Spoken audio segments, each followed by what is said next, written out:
Hi friends, welcome है हमारे GS India YouTube channels पर। Today we have selected test number 173। Friends, ये हमारा टेस्ट नंबर 173 है। इससे बात करेंगे काफ़ी इंपॉर्टेंट टॉपिक मिडवाइफरी। मिडवाइफरी से यहाँ पर कुछ इंपॉर्टेंट क्वेश्चन लिए हैं जो एग्जाम्स में पूछे जा सकते हैं इन फ्यूचर्स। ये क्वेश्चन सभी आपके लिए इंपॉर्टेंट होंगे, मोस्टली न्यू क्वेश्चन होंगे आपके लिए, जिन्हें आप समझेंगे और बारी बारी से उनके बारे में डिटेल्स में भी बात करेंगे। ओके, ये क्वेश्चन ऑल स्टेट के सीएचओ, ऑल स्टेट के ANM, GNM, staff nurse, BSc nursing, post BSc nursing सभी परीक्षाओं के लिए समान रूप से उपयोगी क्वेश्चन है। Okay, army nursing, CRPF nursing, AIIMS, PGI, ESIC, MPSW, BFUHS सभी के लिए समान रूप से उपयोगी क्वेश्चन है। All state, MPNHM, UPNHM, Bihar, Punjab, Chandigarh, Haryana, Jammu Kashmir, Assam, Kerala, Chhattisgarh, Jharkhand, Tamil Nadu सभी के लिए समान रूप से उपयोगी क्वेश्चन है। आप देख सकते हैं अपनी स्क्रीन पर। ओके, चलिए स्टार्ट करते हैं। क्वेश्चन नंबर फर्स्ट है आपकी स्क्रीन पर, पढ़ें फिर अपना आंसर बताएं। क्वेश्चन नंबर फर्स्ट और लास्ट में बताएं आपने कितने क्वेश्चन सही किए। क्वेश्चन नंबर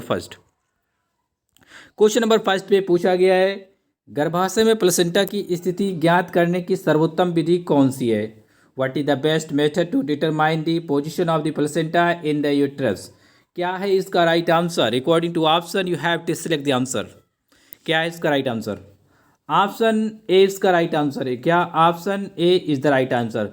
सोनोग्राफी, गर्भाशय में प्लेसेंटा की स्थिति ज्ञात करने की जो सर्वोत्तम विधि होती है उसे सोनोग्राफी कहा जाता है, सोनोग्राफी के नाम से जाना जाता है। बाय द वे, मान लीजिए कि सोनोग्राफी नहीं लिखा हुआ है। क्या नहीं लिखा? सोनोग्राफी, तो आपको वहाँ पर अल्ट्रासाउंड मिलेगा। क्या मिलेगा? अल्ट्रासाउंड।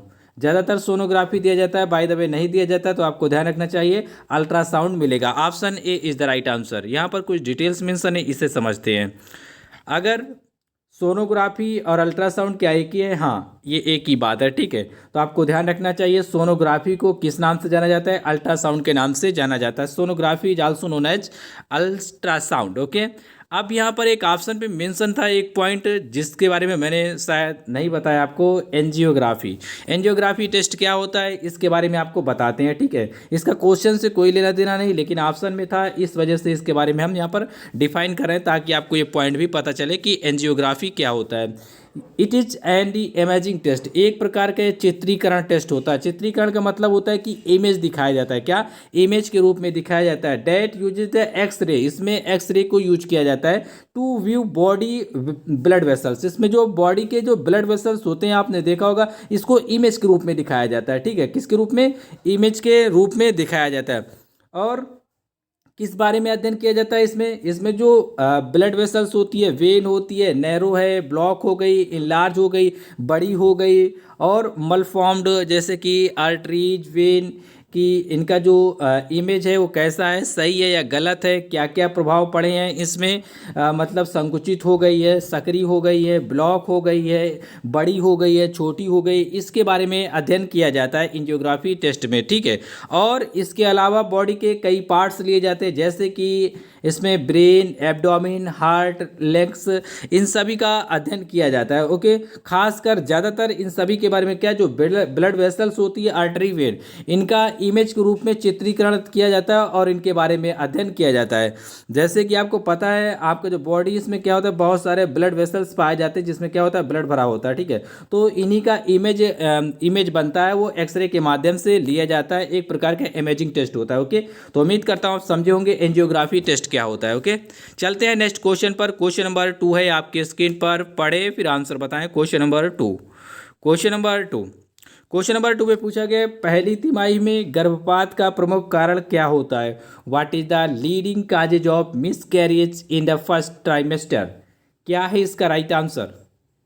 कमेंट करें अपना answer. Option B is the right answer. Option B इसका राइट आंसर है, गुणसूत्री विकार। इसी को क्रोमोसोमल डिसऑर्डर कहा जाता है।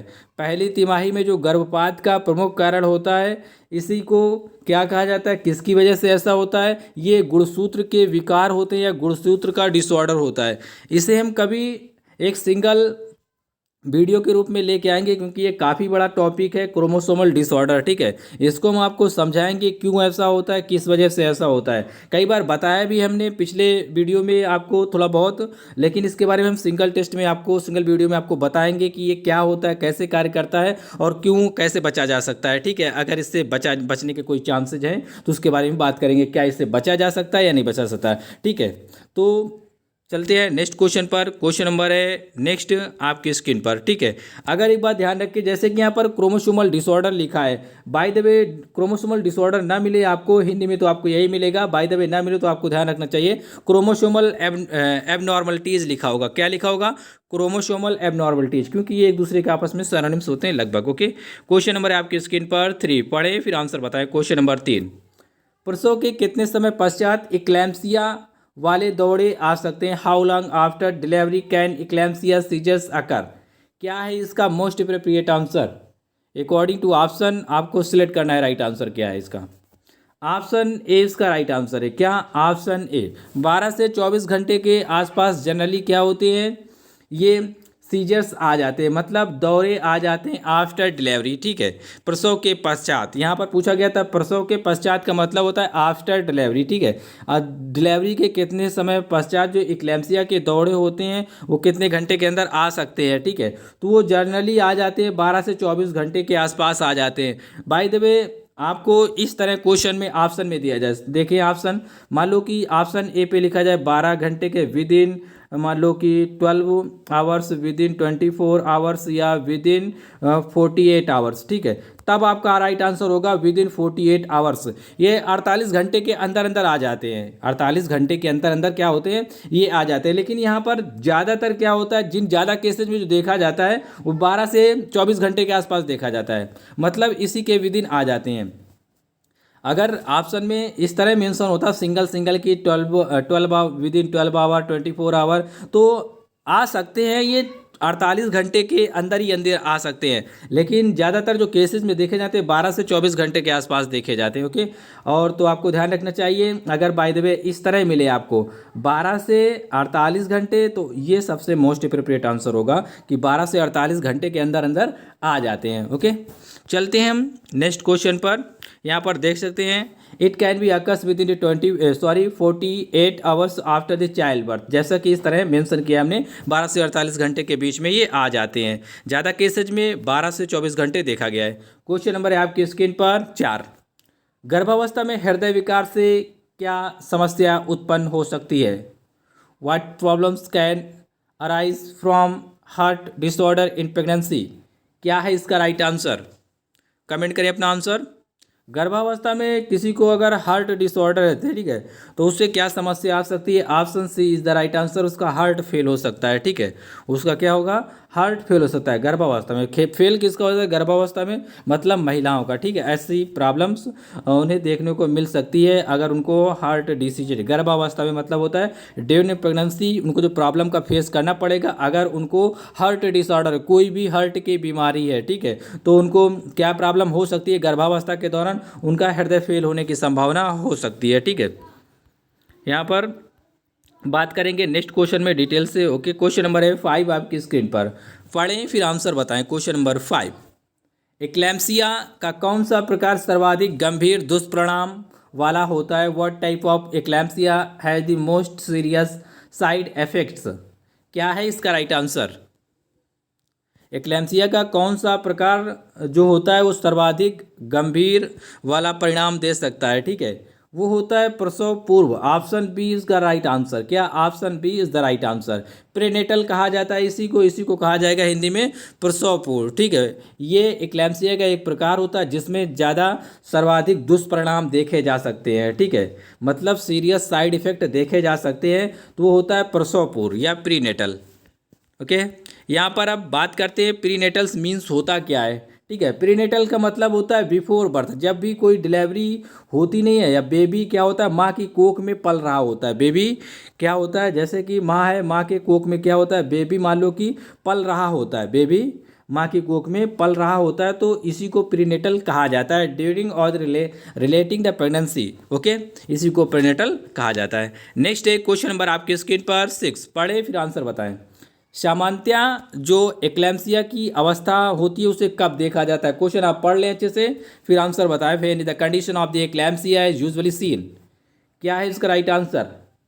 इसका जो राइट आंसर है option B is the right answer. क्या? ऑप्शन बी इसका राइट आंसर है, प्रसव पूर्व अवस्था में, प्रीनेटल स्टेज में। ओके, तो ध्यान रखना चाहिए आपको, प्रीनेटल स्टेज में ऐसा देखने को मिलता है। सामान्यतः जो एक्लैम्सिया की अवस्था होती है जिसमें सीजर्स आते हैं, ठीक है, ये कब देखने को मिलता है? प्रसव पूर्व अवस्था, मतलब डिलीवरी के पहले ज़्यादा चांसेज होते हैं ऐसा। ओके, अगर आपसे पूछे कि डिलीवरी के आफ्टर डिलीवरी एक्लैम्सिया कैन बी अकस या सीन देखे जा सकते हैं, तो वो आपको पता होना चाहिए 12 से 48 घंटे के बीच में देखे जाते हैं, ठीक है।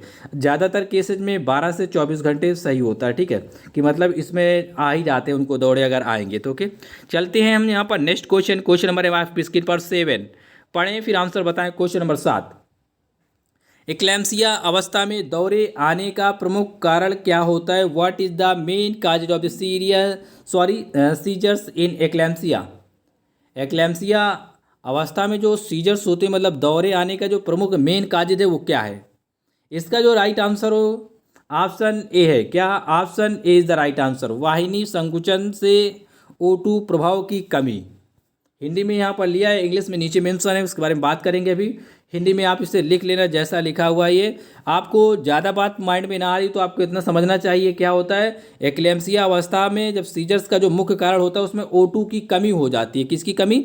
ऑक्सीजन सप्लाई की कमी हो जाती है। इतनी बात लिख लेना आप, ऑक्सीजन सप्लाई की कमी हो जाती है। नीचे इंग्लिश में मेंशन है यही ऑप्शन को। अब बात करते हैं, यहाँ पर देख सकते हैं, यहाँ पर वाहिनी संकुचन में होता क्या है? Reduction of the O2 affected by the duct contraction. यहाँ पर देख लें आप, during a seizure the oxygen supply to the foetus is drastically reduce. इसमें जो ऑक्सीजन सप्लाई होती है फेटस में, ठीक है, जो ऑक्सीजन सप्लाई होती है फेटस में वो क्या होती है? रेड्यूस हो जाती है, मतलब कम हो जाती है, ठीक है। इसलिए ये एक्लैम्सिया के दौरे देखे जाते हैं, या इसका जो मुख्य कारण होता है वो वाहिनी संकुचन होता है, ठीक है। वाहिनी संकुचन होता है जिसके माध्यम से ऑक्सीजन की सप्लाई होती है फेटस को, ठीक है। तो ये ड्रास्टिकली क्या होता है? रेड्यूस हो जाता है, मतलब कम हो जाता है दौरे के दौरान। ओके, नेक्स्ट है क्वेश्चन नंबर आपके स्क्रीन पर 8 नंबर। क्वेश्चन नंबर 8 पढ़ें फिर आंसर बताएं। क्वेश्चन नंबर 8, योनि प्रसव किस अवस्था में संभव नहीं होती? At what stage is vaginal delivery not possible? आपको यहाँ पर जो मोस्ट अप्रोप्रिएट आंसर है अकॉर्डिंग टू ऑप्शन आपको सिलेक्ट करना है। क्या है इसका राइट आंसर? ऑप्शन डी इसका राइट आंसर है। क्या? Option D is the right answer. ये मोस्ट अप्रोप्रिएट आंसर इसका, ये लिखा है मेन टू पोस्टीरियर। अगर मान लो कि मेन टू पोस्टीरियर ना लिखा होता तो यहाँ पर क्या होता? यहाँ पर लिखा होता मेंटम। क्या लिखा होता? मेंटम। इस तरह लिखा होता मेंटम, बाकी पोस्टीरियर ये इस तरह लिखा होगा मेंटम पोस्टीरियर। इसी को पीएम के नाम से भी जानते हैं। किस नाम से? पीएम के नाम से, सॉरी एमपी के नाम से। किसके नाम से? एमपी के नाम, M for mentum posterior, MP के नाम से भी इसे जानते हैं। तो मेंटो पोस्टीरियर या मेंटम पोस्टीरियर लिखा मिलेगा आपको एग्जाम्स में। योनि प्रसव वेजाइनल डिलीवरी किस अवस्था में संभव नहीं होती? मतलब जो नॉर्मल डिलीवरी हो जाती है ना, vagina by the vaginal route, ठीक है, नॉर्मल डिलीवरी हो जाती है। कहते हैं कि वो कौन सी अवस्था में संभव नहीं होता, मतलब क्या कारण होते हैं, क्या काजेज होते हैं जो नॉर्मल डिलीवरी नहीं हो सकती है। ऑप्शन के अकॉर्डिंग आपको सिलेक्ट करना है यहाँ पर आंसर। फिर इसके बाद यहाँ पर बात करेंगे काफ़ी डिटेल से। ऑप्शन डी इसका राइट आंसर था। ऑप्शन डी इसका क्या था? Right answer, mento posterior. अब यहाँ पर समझते हैं ये कौन सा पोस्टीरियर होता है क्या ये चीज़। ओके, चलते हैं यहाँ पर मेंटम पोस्टीरियर या मेंटो पोस्टीरियर, ठीक है। अब इस पोजीशन में होता क्या है, जो बेबी का चिन्ह होता है ना वो फेसिंग करता है मदर्स बैक की तरफ। मदर्स बैक की तरफ क्या करता है? फेसिंग करता है। थोड़ा इसको हम बताएंगे आपको इमेज में। मान लो कि ये मान लो कि मदर्स का क्या है? यूट्रस है। एक तरह आप समझ लो केवल थोड़ा सा, ठीक है। ये मदर्स का क्या है? यूट्रस है। तो ये जो पेल्विक वाला पार्ट होता है यहाँ पर, ठीक है, यहाँ पर पेल्विक वाला पार्ट होता है। तो बेबी का जो बॉडी होता है, बेबी का बॉडी वो इस तरह फ्लेक्स के रूप में होता है, ठीक है, इस तरह होता है। ये मान लो बेबी है, ठीक है, बेबी। तो बेबी का जो फेस है, बेबी का जो फेस होता है ना, चिन वाला पार्ट, वो इधर की ओर फंस जाता है, ये पीछे की ओर। ये मदर्स का बैक साइड है, ये क्या है, मदर्स का आगे वाला साइड है, ठीक है। ये स्टमक वाला साइड है। और बेबी का जो ये वाला इधर फ्लेक्सिबल नहीं होता, ये पैर इधर की ओर होंगे ऐसे, ठीक है। पैर वाला पार्ट इधर की ओर होगा, लेकिन जो बेबी का जो ठूड़ी होता है, इसे हिंदी में ठूड़ी कहा जाता है या चिन होता कहते हैं, ठीक है। तो ये वाला पार्ट क्या होता है, इधर की ओर। जो फेस वाला पार्ट या चिन वाला पार्ट क्या होता है, पीछे की ओर हो जाता है, पीछे की ओर मतलब हो जाता है। और होता क्या है, इसमें प्रॉब्लम्स क्या आती है, जिसकी वजह से ये बात कही गई है कि नॉर्मल वेजाइनल डिलीवरी किस चीज़ में मतलब काफ़ी प्रॉब्लम्स का समस्या करना पड़ता है। तो ये जो पेल्विक होता है ना, पेल्विक, ये पेल्विक में क्या होता है, बेबी का जो हेड होगा और बेबी का जो नेक होता है और कंधे होते हैं, शोल्डर, ये क्या होते हैं, तीनों एक साथ क्या करते हैं, पेल्विक में इंटर करते हैं। ये मान लो कि यूट्रस में बेबी था, यूट्रस के बाद बेबी क्या होता है, इसका जो फेसिंग पार्ट होता है, फेसिंग या चिन वाला पार्ट होता है, वो बैक साइड की ओर होता है। और इसका हेड नेक और शोल्डर्स, कंधे बेबी के एक साथ पेल्विक में क्या करते हैं, इंटर करते हैं। इस वजह से यहाँ पर काफ़ी ज़्यादा सामना करना पड़ता है, कई प्रॉब्लम्स का सामना करना पड़ता है। और जो डिलीवरी टाइमिंग होती है वो थोड़ा डिले हो जाती है, लेट हो जाती है, क्योंकि यहाँ पर बेबी का मतलब कि इन सब चीज़ों की वजह से क्या होता है, थोड़ी बाधा आ जाती है, रुक जाता है, डिलीवरी होने में थोड़ी प्रॉब्लम्स क्रिएट होती है, ठीक है। तो ये आप समझना कि ये जो पेल्विक वाला मैंने पार्ट बताया ना, ये मदर्स का पेल्विक वाला पार्ट बताया, तो इसमें ये तीनों एक साथ आ जाते हैं, ठीक है। Babies head neck and shoulder enter the pelvic at the same time, एक ही समय में प्रवेश करते हैं। तो डिलीवरी होने में क्या होगा, प्रॉब्लम्स तो होगी ना, प्रॉब्लम्स का सामना करना पड़ेगा ना। ये यूट्रस है, ये वाला सॉरी, ये क्या है, स्टमक है, जहाँ पर बेबी पल रहा है ये, और ये पेल्विक वाला पार्ट है, इसमें क्या होता है, तीनों एक साथ आ जाते हैं। इस वजह से ये सामना देखने को मिलता है। इसी को क्या कहा जाता है, मेंटम पोस्टीरियर कहा जाता है या मिंटो पोस्टीरियर कहा जाता है। तो आप इसे लिख लेना कि बेबी का जो ठूड़ी होता है, चिन होता है, वो क्या होता है, वो माँ की बैक साइड की ओर हो जाता है। और प्रॉब्लम इस वजह से भी होती है, प्रॉब्लम इस वजह से जो बेबी का हेड होता है, मतलब सिर और गर्दन और जो कंधे होते हैं, वो एक साथ पेल्विक में प्रवेश करते हैं, मतलब श्रोणि मेखला में प्रवेश करते हैं at the same time. Okay, उम्मीद करता हूँ आप समझ गए होंगे जो बात बताना चाहता था मैं। यहाँ पर आप देख सकते हैं। इसके अलावा भी ये नेक्स्ट पॉइंट, जैसे कि मान लो कि आपसे कोई पूछे कि क्या क्या कारण हो सकते हैं जिससे नॉर्मल डिलीवरी नहीं कराई जा सकती, जिससे नॉर्मल डिलीवरी होने में काफ़ी प्रॉब्लम्स का सामना करना पड़ता है, या माँ को खतरा हो सकता है, या नॉर्मल डिलीवरी नहीं हो सकती, वो कौन कौन से कारण हो सकते हैं, ठीक है। इसमें having labour induce the reduce the possibility of normal vaginal delivery. जैसे कि मान लो कि कोई भी माँ है, कोई भी महिला है, उसको नॉर्मल डिलीवरी तब कभी काफ़ी प्रॉब्लम्स का सामना करना पड़ता है, या नॉर्मल डिलीवरी यूं कहें नहीं होती इन कंडीशन में। किस किस कंडीशन में, जब उस महिला को डायबिटीज होगी, ठीक है, तब इस कंडीशन में नॉर्मल डिलीवरी नहीं होगी, ठीक है।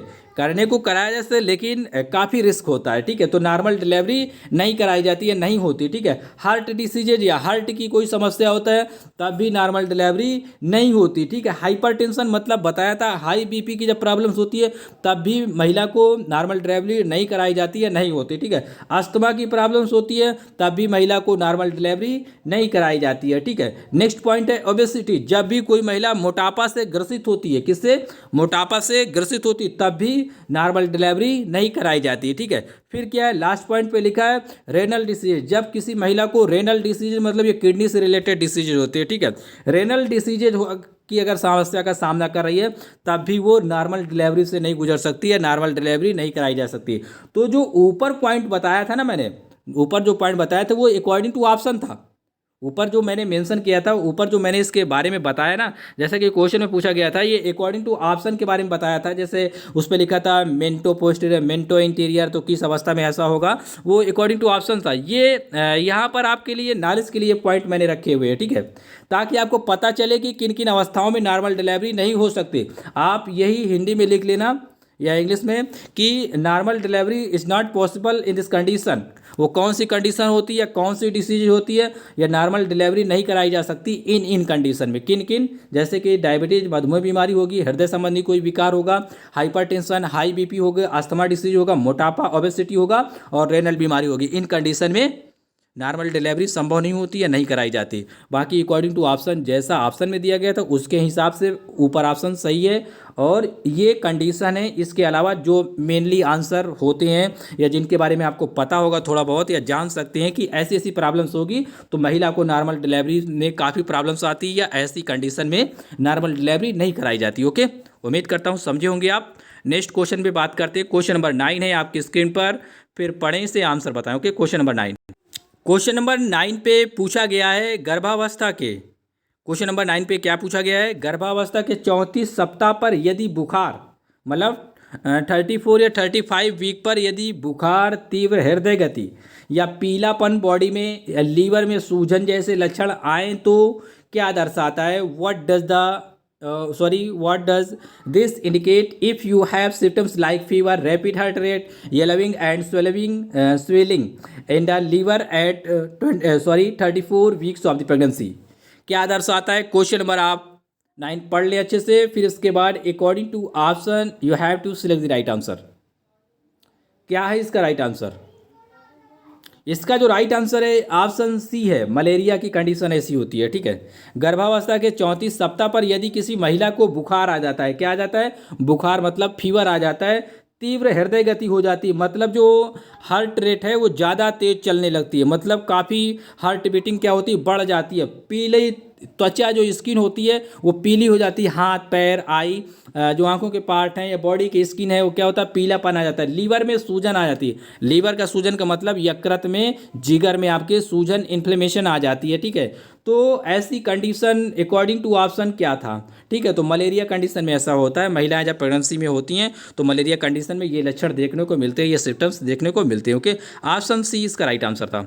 नेक्स्ट है क्वेश्चन नंबर आपके स्क्रीन पर, क्वेश्चन नंबर 10 पढ़ें फिर आंसर बताएं। क्वेश्चन नंबर 10, क्वेश्चन नंबर 10 पे पूछा गया है नाक से खून, नोज ब्लीडिंग आने को क्या कहते हैं। ये लास्ट लेक्चर्स का क्वेश्चन है, पिछले वीडियो में इसे बताया था मैंने और मोस्टली लोगों ने इसके आंसर सही बताए थे क्योंकि मैंने दिया था आप लोगों को सॉल्व करने के लिए। मोस्टली सभी का ये आंसर सही था। इसका जो राइट आंसर है ऑप्शन सी है। क्या, ऑप्शन सी। जिनका गलत है देख लें, ये लिखा है एपिस्टैक्सिस। क्या लिखा है, एपिस्टैक्सिस। नाक से जो ब्लीडिंग होती है उसके लिए जो मेडिकल टर्म्स इस्तेमाल किया जाता है उसे एपिस्टैक्सिस कहा जाता है। क्या, एपिस्टैक्सिस। ये मेडिकल टर्म्स नहीं है। नोज ब्लीडिंग क्या होता है, जनरली इंग्लिश में बोला जाता है ऐसा। ठीक है, जनरली इंग्लिश में ऐसा बोला जाता है, लेकिन जो इसके लिए मेडिकल टर्म्स इस्तेमाल करते हैं ना वो एपिस्टैक्सिस इस्तेमाल किया जाता है। ठीक है, ऑप्शन सी इसका राइट आंसर है। कुछ पॉइंट मेंशन है, इनके बारे में समझ लेते हैं यहाँ पर। काजेस क्या क्या हो सकते हैं जो नाक से खून आ जाता है। जनरली आपने कई बार देखा होगा लोगों को ऐसे ही खून आ जाता है। ठीक है, ब्लड आ जाता है नाक से। काजेस क्या क्या है, डैमेज ब्लड वेसल, जो नाक में ब्लड वेसल्स पाई जाती है, फ्रगाइल होती है blood vessels that easily perhaps in the warms dry air और after exercise and cracky membranes. इसमें जो नाक वाला पार्ट होता है ना, ये मान लो कि ये बॉडी है, ये वाला नाक वाला पार्ट है, ये नाक वाला पार्ट होता है। तो चलो बन गया थोड़ा सा इमेज अपना सही से हमने सोचा नाक ही नहीं बनेगी। ठीक है, तो अब यहाँ पर जो ब्लड वेसल्स पाए जाते हैं ये साइनस वाले पार्ट पे। ठीक है, ये जो ब्लड वेसल्स पाए जाती है काफ़ी फ्रेगाइल होते हैं। फ्रेगाइल का मतलब होता है कोमल होते हैं, टेंडर्स होते हैं, काफ़ी मुलायम्स होते हैं। तो जब भी इनसे, जैसे कि आपने देखा होगा जैसे कि समर सीजन होता है, गर्मी वाले सीजन्स में क्या होता है, या लू वगैरह चलती है, लू जिसे कहते हैं हम ना, लू बहुत जब चलती है। और लू कहाँ कहाँ चलती है, भारत और पाकिस्तान में ज़्यादा चलती है। कई बार public service commission other exams में पूछा गया कि लू कौन से देश में चलती है, भारत और पाकिस्तान में ज़्यादा चलती है, नॉर्थ इंडिया वाले पार्ट पे, मतलब उत्तरी भारत पे। तो जब ड्राई सीजन्स होते हैं जैसे कि समर्स में क्या होता है, लू चलती है, तो गर्म हवा जब नाक के माध्यम से जाती है अंदर, गर्म हवा क्या होती है, नाक के माध्यम से जब अंदर जाती है तो, और यहाँ का जो मेम्ब्रेन्स होगा या जो ब्लड वेसल्स होंगे या यहाँ की जो झिल्ली होती है, यहाँ की जो झिल्ली होती है जिसमें ब्लड वेसल्स पाए जाते हैं, ये फ्रगाइल होती है, काफ़ी जिनकी कमज़ोर होती है, काफ़ी क्या होती है, कमज़ोर होती है। तो ड्राई एयर जैसे ही जाती है ना तो वो क्या होती है, डैमेज हो जाती हैं। ड्राई एयर जाने पर ही जब नाक से एयर जाती है तो वो डैमेज हो जाती है, इसके बाद ब्लीडिंग स्टार्ट हो जाती है या ब्लड आ जाता है। ज़्यादा मात्रा में नहीं आता, ठीक है, फिर भी काफ़ी मात्रा में आ जाता है। ऐसा काफ़ी मात्रा में देखने को मिलता है। जब भी ड्राई एयर, सूखी हवा और खासकर गर्मियों के सीजन में जिनको जिनको ब्लड से ब्लड वाला सामना करना पड़ता है ना, नोज ब्लीडिंग होती है, ज़्यादातर आपने देखा होगा गर्मी के सीजन में ऐसा होता है। लोग कहते हैं कि अरे गर्मी पड़ गया इस वजह से ऐसा हो गया, ठीक है, या कोई ऐसी गर्म चीज़ें खाई जाती हैं उसकी वजह से भी ऐसा देखने को मिलता है। लेकिन जो मेनली कारण होता है ना, तो वो यही होता है कि जर्नली लोगों को आ जाता है। तो इसका मतलब जर्नली जब लोगों को आ जाएगा ना, तो इसका मतलब वो ऑक्सीजन का सेवन करते हैं हमेशा, ऑक्सीजन उनको प्रोवाइड ऑक्सीजन चाहिए रहती है। और जब भी ये ऑक्सीजन इनके बॉडी में O2 जाती है और ये गर्म हवा होती है, जो समर की जो हवा होती है गर्मी सीजन वाले की, ये गर्म हवा होती है, जैसे इनके नाक से गुजरती है तो यहाँ का मेम्ब्रेन्स वाला पार्ट जो होता है जहाँ पर ब्लड वेसल्स पाए जाते हैं, ये बहुत पतला और बहुत कमज़ोर होता है। जहाँ सभी का नहीं होता, मोस्टली कुछ लोगों मतलब कुछ लोगों का ये काफ़ी कमज़ोर होता है। तो इसमें जो ब्लड वेसल्स पाई जाती है डैमेज हो जाती है, जैसे ये डैमेज होंगी तो ये फट जाती है, ठीक है। तो इसी से क्या होता है, ब्लड आ जाता है। और जब आप कोई ज़्यादा टफ एक्सरसाइज कर लेते हैं, जिनका मेम्ब्रेन्स क्या है काफ़ी पतला है, या कई बार उनको ब्लीडिंग का सामना करना पड़ा है, तो जो टफ एक्सरसाइज कर लेते हैं या हार्ड एक्सरसाइज ज़्यादा करते हैं, तो उसमें भी उसके बाद भी ऐसी समस्या का सामना देखने को मिलता है, ऐसी प्रॉब्लम्स क्रिएट होती है, या मेम्ब्रेन्स उनका क्रैक्ट हो जाता है, तब ऐसी प्रॉब्लम्स का सामना करना पड़ता है उन्हें। एन इन्फेक्शन, या एक प्रकार का इन्फेक्शन हो जाता है उनकी लाइनिंग में। ये जो नोज वाला पार्ट होता है, इनकी दीवार पे क्या होता है, यहाँ पर ये लाइनिंग्स वाले पार्ट्स में या साइनस वाले पार्ट्स में जो मेम्ब्रेन्स होता है डैमेज हो जाते हैं, ब्लड वेसल डैमेज है, तभी खून आ जाता है या ब्लड आ जाता है। इसी को नोज ब्लीडिंग कहा जाता है। और इसके लिए जो टर्म इस्तेमाल किया था एपेस्टेक्सिस था। ओके, उम्मीद करता हूँ समझ गए होंगे जो बात बताना चाहता था मैं। क्वेश्चन नंबर आप पढ़ें 11 नंबर, क्वेश्चन नंबर 11 आपकी स्क्रीन पर, ये आपके लिए क्वेश्चन है, आपको बताना है इसका राइट आंसर क्या होगा। ये पूछा गया है यहाँ पर, निम्न में से किस अवस्था के साथ होने पर प्लेसेंटा का आकार बड़ा हो जाता है? With which of the following condition does the placenta become larger in size? जैसा कि ऑप्शन दिए गए हैं, वो कौन सी प्रॉब्लम्स होती है, वो बॉडी में गर्भावस्था के दौरान महिलाओं में कौन सी प्रॉब्लम्स होती है जिसमें ये प्लेसेंटा का जो पार्ट होता है, जो प्लेसेंटा होता है ना, ये बड़ा हो जाता है। वो अकॉर्डिंग टू ऑप्शन आपको बताना है। ये लिखा है निम्न में से, मतलब जो नीचे दिए गए इन्हीं में से आपको बताना है, सिलेक्ट करना है कि जिसमें प्लेसेंटा, ये मान लो नॉर्मल प्लेसेंटा है, और नॉर्मल प्लेसेंटा की वजह से ये क्या है, ये बड़ा हो गया है, ठीक है, बड़ा हो गया, या इसका साइज में क्या हो, लार्जर इन साइज हो गया या इनलार्ज हो गया। तो आपको बताना है वो ऐसी कौन सी डिसीजेज या ऐसी कौन सी समस्या होती है, कौन सी प्रॉब्लम्स होती है जिसकी वजह से ये नॉर्मल वाला जो प्लेसेंटा ये बड़ा हो जाता है। ओके, आपको ये बताना है यहाँ पर क्वेश्चन पे। उम्मीद करता हूँ आप समझे होंगे, जो भी मैंने पॉइंट्स आपको बताया, जो भी डिटेलिंग्स बताई आपको अच्छी लगी होगी। चैनल पे नए हैं तो इसे सब्सक्राइब करना और अपने दोस्तों के साथ शेयर करना, और हाँ एक लाइक ज़रूर कर दिया करें आप, इससे थोड़ा मोटिवेट मिलता है कि हाँ आप लोगों को पसंद आता है, ये आप समझते हैं हमारी बात। जो भी मैं बताता हूँ, जो भी इन्फॉर्मेशन, जो भी बातें बताता हूँ, ये आपके लिए 100% सत्य होती हैं और रिलेबल डाटा होता है, ठीक है। और मोस्टली आपको यहीं से क्वेश्चन मिलेंगे एग्जाम्स में काफ़ी, और आपका नॉलेज भी यहाँ से काफ़ी इंक्रीज होता है। आपका जो केन होता है, केन मतलब होता है नॉलेज, ठीक है, तो ये आपका काफ़ी ज़्यादा इंक्रीज होता है यहाँ से। तो आप इसे शेयर करना अपने दोस्तों के साथ, चैनल पे नए से सब्सक्राइब करना, क्योंकि डेली एक टेस्ट सीरीज अपलोड होती है जो आपके एग्जाम्स के लिए काफ़ी हेल्पफुल होती है। ओके, तब तक मैं अपनी बाड़ी को विराम देता हूँ, मिलेंगे हम नेक्स्ट वीडियो पर, आपसे बात करेंगे। Thanks for watching friend, thank you, bye bye, take care.